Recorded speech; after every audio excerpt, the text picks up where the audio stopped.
Junior college, IIT, JEE, NEET academy, seat guarantee programme. Parvathipuram Manyam జిల్లాలో దారుణం జరిగింది. ఓ యువకుడి హత్య తీవ్ర కలకలం రేపుతోంది. మన్యం జిల్లా సాలూరు నియోజకవర్గంలోని పురోహితిని వలసలో ఒక ఇంటర్మీడియట్ చదువుతున్నటువంటి యువతిని శ్యామ్ అనే యువకుడు ప్రేమ పేరుతో వేధిస్తున్నాడు, ప్రేమిస్తున్నాను అంటూ వెంటబడుతున్నాడు. అయితే ఈ విషయం ఆ యువతి కుటుంబ సభ్యులకు తెలియటంతో శ్యామ్ అనే యువకుడిని మందలించడం జరిగింది. ప్రేమ లేదు, ఏమీ లేదు, మా అమ్మాయి వెంట పడితే మాత్రం బాగోదు అంటూ హెచ్చరించడం కూడా జరిగింది. ఈ క్రమంలోనే ఆ యువతి యొక్క బావ వరస అయినటువంటి అబ్దుల్ జలీల్ అనే వ్యక్తితో ఈ శ్యామ్కి మొన్న రాత్రి వివాదం అయితే తలెత్తింది. ఇద్దరి మధ్య చాలా ఘర్షణ వాతావరణం కొనసాగింది. ఈ క్రమంలోనే అప్పటికే శ్యామ్ తన ఫ్రెండ్స్తో పాటు ఒక గ్రూప్గా ఉన్నాడు, మధ్యమత్తులో ఉన్నట్టు తెలుస్తోంది. ఆ మధ్యమత్తులో ఉన్నటువంటి శ్యామ్ తను ప్రేమిస్తున్నటువంటి యువతికి బావ వరస అయినటువంటి అబ్దుల్ జలీల్ను కత్తితో అతి దారుణంగా పొడిచి చంపేశాడు. ఈ దారుణమైన ఘటన ఒక్కసారిగా ప్రాంతంలో తీవ్ర విషాదకరాన్ని నింపింది. సో ప్రేమ పేరుతో జరుగుతున్నటువంటి దాడులను మనం ఎక్కువ శాతం చూస్తూ ఉన్నాం. అమ్మాయిలు వెంట పడుతున్నారు. సోషల్ మీడియాలో కూడా ఒక వీడియో వైరల్ అవుతా ఉంది.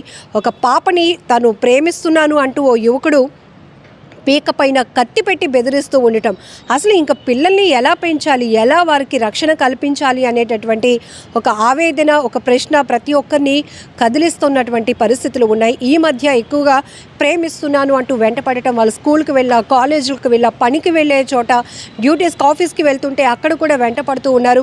ఆఖరికి తన ప్రేమను కన్వే చేసే విధానం కావచ్చు, లేకపోతే కుటుంబ సభ్యులను ఒప్పించి పెళ్లి వరకు వెళ్ళి లైఫ్ని సెటిల్ చేసుకోవడం ఇదొక మంచి వే. కానీ ఇదంతా కాకుండా కేవలం అక్కడున్నటువంటి పరిస్థితుల దృష్ట్యా కావచ్చు, లేకపోతే వయస్సు కావచ్చు, ఇవన్నిటి కారణంతో ఏదో హీరోయిజాన్ని చూపించాలనే ఒక ప్రవర్తన ఎక్కువగా ప్రేమికుల్లో మనం చూస్తూ ఉన్నాం. ఆ అమ్మాయిని ఎలాగైనా బలవంతం పెట్టైనా కూడా తన దారికి తెచ్చుకోవాలనేటటువంటి ఒక కాన్సెప్ట్తో ఏకంగా ప్రేమ పేరుతో జరుగుతున్నటువంటి దాడులు అధికమవుతున్నాయి. ఈ క్రమంలోనే ప్రేమించినటువంటి అమ్మాయి జోలికి పోవద్దు, మా కూతురు జోలికి పోవద్దు అంటూ కుటుంబ సభ్యులు, బంధువులు కూడా అబ్బాయిని హెచ్చరించడంతో దాన్ని కక్ష పెట్టుకున్నటువంటి ఆ వ్యక్తి ఆ అమ్మాయికి బావ వరస అయినటువంటి అబ్దుల్తో అయితే వివాదం రేగింది. ఇద్దరి మధ్య చాలా పెద్ద డిస్కషన్ నడిచింది. ఆ వివాదం నేపథ్యంలోనే కత్తితో అతి దారుణంగా పొడిచి చంపేశాడు ఈ శ్యామ్ అనే వ్యక్తి. ఇప్పుడు పోలీసులు అయితే కనుక యువకుడిని శ్యామ్ని అదుపులోనికి తీసుకొని కేసునైతే దర్యాప్తు కొనసాగిస్తున్నారు. అలానే ఒక్కసారిగా ఈ ఘటన ఆ ప్రాంతంలో తీవ్ర విషాదాన్ని నింపిందని చెప్పుకోవచ్చు.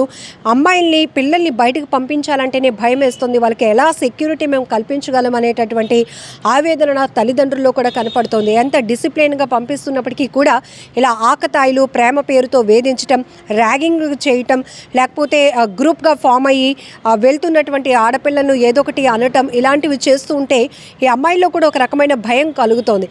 ఇంకొకటి అంటే ఇక్కడ ఎవరిని మనం సమర్థించుకొని రావటం లేదు, కానీ ప్రేమ పేరుతో ఈవెన్ ప్రేమించిన అబ్బాయి కోసం ప్లాన్లు వేసి తల్లిని, తండ్రిని, అక్కల్ని కూడా చంపేసే నేర ప్రవృత్తి చాలా వరకు పెరుగుతోంది. ఇవి కూడా మనం అనేక ప్రాంతాల్లో జరుగుతున్న క్రైమ్ స్టోరీస్ మనం సోషల్ మీడియాలో చాలా ఎక్కువగా వైరల్ అవుతూ ఉండటంతో చూస్తున్నాం. సో ప్రేమ అనే ఒక ముసుగులో ఎంత దారుణాలకు ఒడిగడుతున్నారంటే మనుషుల్ని చంపడానికి కూడా వెనకడుగు వేయటం లేదు. ఈవెన్ కొంతమంది అమ్మాయిలు అయితే చాలా ప్లాన్ చేసి తల్లి అని చూడట్లేదు, తండ్రి అని చూడట్లేదు, ప్రేమించిన వాడిని పెళ్లి చేసుకోవడానికి కేవలం వాళ్ళ ప్రేమకి తల్లిదండ్రులు ఒప్పుకోవటం లేదనే కారణంతో ప్రియుడితో చేతులు కలిపి స్కెచ్ వేసి ఒక టీమ్గా ఫామ్ అయ్యి ఒక ముఠాగా ఏర్పడి ఎంతో ప్రీ ప్లాన్డ్గా వాళ్ళని హత్యలు చేస్తున్నటువంటి కోణాలు కూడా మనం చూస్తూ ఉన్నాం. సో ఇప్పుడు ఒక ప్రాంతంలో జరిగినటువంటి ఒక యువతిని, స్కూల్కి వెళ్తున్నటువంటి యువతిని మెడపై కత్తి పెట్టి బెదిరిస్తూ ఆ యువకుడు బయటకు తీసుకెళ్తున్నటువంటి వీడియోలు కూడా సోషల్ మీడియాలో వైరల్ అవుతున్నాయి. ఇలా అయితే ఇంకా పిల్లల్ని ఎలా కాపాడుకోవాలి అనేటటువంటి ఒక ఆవేదన ప్రతి తల్లిదండ్రుల్లో కనపడుతోంది. సో ఇలాంటి నేరాలు, ఘోరాలు జరిగిన తర్వాత కంప్లైంట్ల వరకు వెళ్ళటం, పోలీసులు దృష్టి సారించడమే. కానీ ఇవన్నీ కూడా వ్యక్తిగతం. ఎందుకంటే మన పిల్లలకు ముందు భద్రత కల్పించుకోవాల్సిన బాధ్యత ఫస్ట్ మనకు కూడా ఉంది. సో వారు కాలేజ్ కానీ, స్కూల్కి కానీ వెళ్తున్నప్పుడు వాళ్ళ వెనకాతలు ఎవరైనా వెంబడిస్తున్నారా, లేకపోతే వాళ్ళ ప్రవర్తనలో ఏదైనా మార్పు ఉందా, పాపం ఏదో చెప్పుకోలేని భయం వాళ్ళు వెంటాడుతుందా, వారు ఏదో చెప్పాలి అనే ప్రయత్నంలో ఉన్నారా, ఒకసారి వాళ్ళ సమస్యను కూడా విందాం. ఎవరైనా ఆకతాయిల వేధింపులకు గురవుతున్నారా మన పిల్లలు, ఆడపిల్లలు ఒక్కసారిగా ఎందుకంత డల్ అయిపోయారు, ఇవి కూడా తెలుసుకోవాల్సిన బాధ్యత తల్లిదండ్రులదే అంటూ మానసిక నిపుణులు కూడా హెచ్చరిస్తున్నారు. ఎందుకంటే వీరు ఇలాంటి స్ట్రగుల్స్ సొసైటీలో ఇంటి నుంచి బయటకు వెళ్ళినాక ఫేస్ చేస్తే ఈవెన్ చిన్నపిల్లల్లో సైతం మైనర్ అమ్మాయిల నుంచి పెద్దవాళ్ళ వరకు కూడా వాళ్ళ బిహేవియర్లో ఇమీడియట్గా ఒక రకమైనటువంటి ప్యానిక్ ఉంటుంది, ఒక భయం ఉంటుంది. బయటకు వెళ్తే నన్ను ఎవరైనా ఏదైనా అంటారా, ఏమైనా చేస్తారా, లేకపోతే ఈ విషయం అమ్మ వాళ్ళకి చెప్తే వాళ్ళు ఎలా రియాక్ట్ అవుతారో, ఆ యువకుడు మళ్ళీ అమ్మ వాళ్ళని ఏమైనా బెదిరిస్తాడా, వారి వల్ల మళ్ళీ ఇంట్లో వాళ్ళకి ఏదైనా ఇబ్బంది ఉంటుందా, ఇలా రకరకాల ఒత్తిడితో కూడా కొంతమంది నలిగిపోతూ ఉంటారు. కానీ కొన్ని మాత్రం ఈ సీసీటీవీ ఫుటేజ్లో రికార్డ్ అవుతూ ఉండటం వల్ల ఎక్కువ శాతం ఘటనలు బయటకు వస్తున్నాయి. సో పోలీసుల వరకు వెళ్తున్నాయి, మీడియా ద్వారా కూడా అందరికీ తెలుస్తున్నటువంటి సంఘటనలు. ఏదేమైనా మన్యం జిల్లా పార్వతీపురంలో జరిగినటువంటి ఈ ఘటన కూడా చాలా బాధాకరమైన విషయం అని చెప్పుకోవాలి. ఇక్కడ ఆ అమ్మాయి తను చేసుకుంటుంది. ఇంటర్మీడియట్ చదువుతున్నటువంటి అమ్మాయి తను కాలేజీకి వెళ్ళే ప్రయత్నమే జరుగుతోంది. కానీ ఒక యువకుడు తనంతలో తాను ప్రేమిస్తున్నానని ఆ అమ్మాయిని వెంటపడటం, వేధించటం, ఇవన్నీ చేస్తూ ఉండటం మాత్రం చాలా బాధాకరమైన విషయాలు. సో పిల్లలు మీరు కూడా జాగ్రత్తగా ఉండండి. ఒకవేళ అలాంటి పరిస్థితులు ఏమైనా ఉంటే ఇంట్లో అమ్మ నాన్నలో ఇద్దరిలో పోనీ ఎవరో ఒకరితో మీ ప్రాబ్లమ్ని షేర్ చేసుకోండి. మీ క్లోజ్ ఫ్రెండ్స్తోనైనా చెప్పుకొని దాన్ని పేరెంట్స్కి, ఫ్యామిలీ మెంబర్స్కి కన్వే చేయడానికి ట్రై చేయండి. ఇలా మీరు ఒత్తిడిలో ఉండిపోతూ ఉంటే కొన్ని రోజులు నడుస్తుంది, కానీ ఏదో ఒక రోజు వాళ్ళు ఆకతాయిలు బరి తెగించి మీ ప్రాణాలకి ముప్పు కలిగించే అవకాశం ఉంటుంది. దీన్ని అదునుగా చేసుకొని ఫ్యామిలీ మెంబర్స్పై కూడా అటాక్ చేసి వారిని కూడా హత్య చేసే వరకు కూడా దారి తీసే పరిస్థితులు కూడా మనం చూస్తున్నాం. కాబట్టి అలర్ట్గా ఉండాల్సినటువంటి అవసరం ఉంది.